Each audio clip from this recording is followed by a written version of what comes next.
Alright, welcome to the channel. On this channel, I'll create games, create game assets, and I share game assets with people, and I create tutorials to help others develop games and make games for game jams. Let me go over the main thing I like to talk about, or I want to make sure everybody hears about, is the free game jam template. If you check the channel description for the blue link, you can download this. And if you check the video under the game jam template tutorials or the game jam template playlist, you can see under each video there's a link to download this asset as well. So what does this asset do? If you've ever wanted to participate in a game jam or create your own asset or game or whatever to show off to people or release or sell, feel free to start here. This asset is completely free. It's meant to help others jump into game dev and start making games. So let me go over what you see.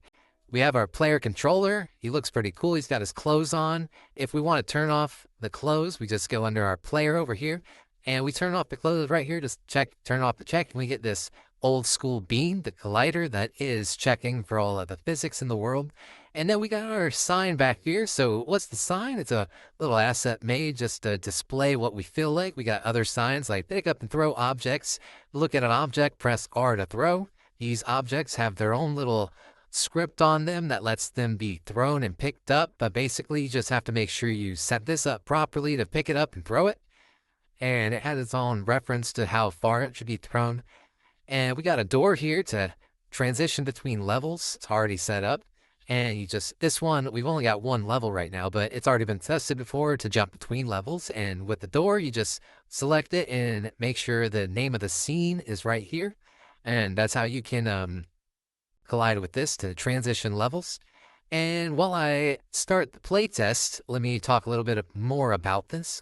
This template is set up for WebGL already, meaning you can go ahead and launch the Game Jam template, start designing it, and then go ahead and build to WebGL.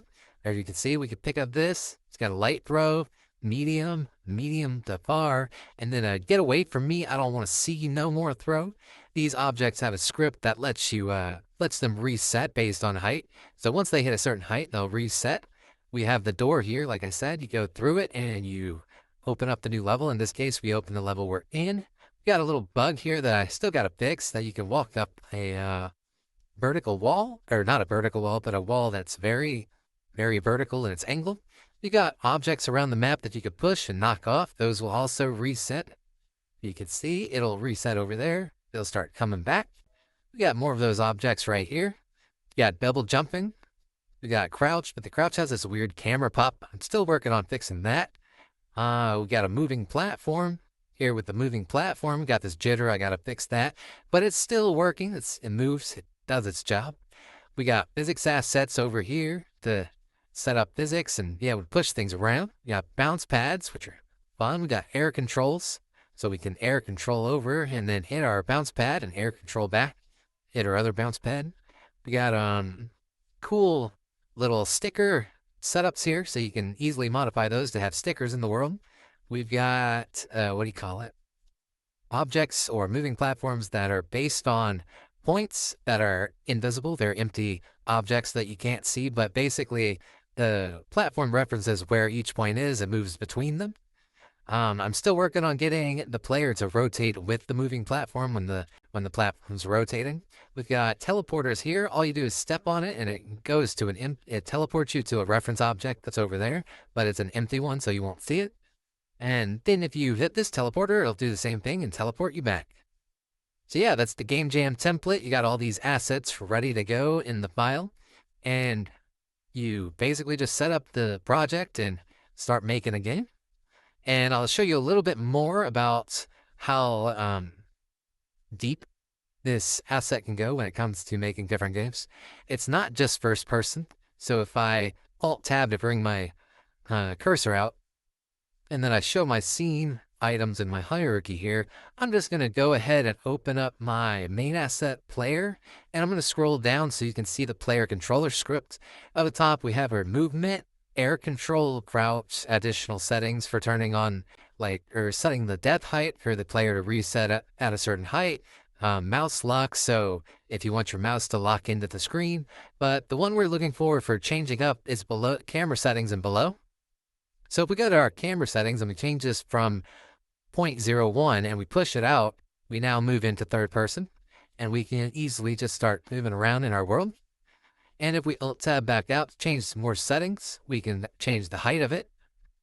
We can also change the pitch right here for the max pitch of like how far we can go over. So we don't like flip all the way over the character or go under the character. We don't want to invert our character. And then we also have our camera shift to be able to do like an over the shoulder look. So we can do something like this where we can do an over the shoulder and easily be able to create a look like that within the world. We can set this back to 0 to get a standard third person and change our camera distance over here again to be further back if we wanted to do far back third person. And we could also lock the yaw here. So now it's kind of like a Diablo style far back. And if we wanted to really make it locked in, we could lock the pitch and get a certain angle that we're looking for down here under pitch. So we could do like 45 to get a certain angle. And if we change this to 90, we can go to top down, but we have to make sure our max pitch and our pitch angle will let us go up to 90, and then we can do top down as well. And yeah, that's this asset can do a lot of different style games.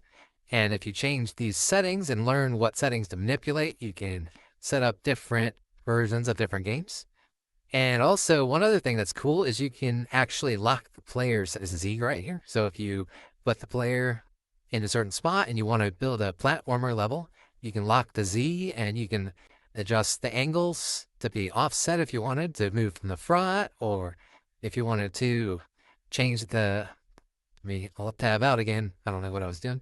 We wanted to create like an infinite runner where we could run forward, but we could only like go back and forward, or we wanted to do something like that. We could do it by changing this rotation, or we can just do side scroller or infinite jumpers or things like that.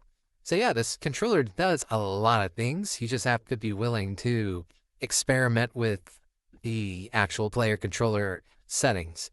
So again, you can do a lot. Also, I forgot there's a sprint option. So if you hold shift, just know in Unity there's a bug with shift, so you might have to change the settings in the input manager to have a different button for what does the sprint. Now, other than that, that's the Game Jam template, and I hope you like it. Hopefully you'll use it, and feel free to, because I want people to be able to make games and participate in game jams easily. And if they think that they can't get into game jams or game development, this asset's a good start moving into that, and it's completely free. Not going to ask you to do anything for it. I just hope to help others make games. Also, one other thing I'll go into, one last thing I want to make sure I cover here. It's set up for WebGL already in the project. So all you have to do once you build something is go to File, Build Settings, and build out your game. Make sure your scenes are here if you want them to be able to transition with doors. But then you go build, and you build it to a folder, and you can put it right onto itch.io or wherever you're participating in a game jam. The other cool thing is this is a full project folder that I'm giving you. And it comes with the version I'm using right now is 2022.3.33F1. You can see that up here. I don't know if you see my mouse very well, but you can see it at the top up here. So make sure you have that version of Unity with WebGL and whatever other platform you might want to target installed. And yeah, that's how you start using the Game Jam template. Hope you have fun making games with it. Check back often, as I'll be fixing bugs and adding more structure to it and adding more abilities to the player controller and more assets to use. I already have other stuff I've gotten built on a different controller that I will probably put on here, which is like PSX effects on the camera so that you can create like old school looking games and things like that. Also do like sky stuff and audio stuff. So yeah, I'll just be adding a bunch of stuff in here, just trying to create a really cool Game Jam asset for Unity for people to be able to create new Game Jam games and start learning game dev. And yeah, that's where it's at.